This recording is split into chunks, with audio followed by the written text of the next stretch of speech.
বন্দি থাকা স্বাধীনতা সংগ্রামীদের উপর যে নৃশংস অত্যাচার হতো তার মাত্রা ছিল এখনকার দিনের যে কোনো জেলের তুলনায় অনেক গুণ বেশি।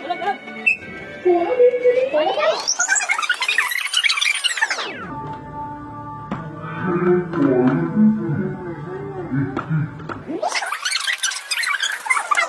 উদ্দেশ্য ভাইয়ের হাতে ভাইয়ের রক্ত ছড়ানো।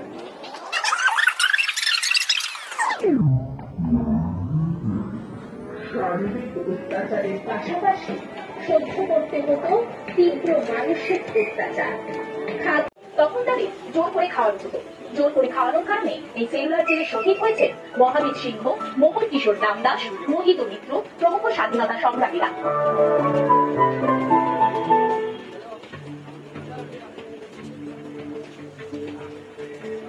শত অত্যাচার সহ্য স্বাধীনতা সংগ্রামী বীর বিনায়ক দামোদর সাভারকার।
এছাড়া সেলের দরজা এবং লক এমন ভাবে তৈরি করা হয়েছিল যাতে কোনোভাবেই বন্দীরা এই তালা খুলতে না পারে।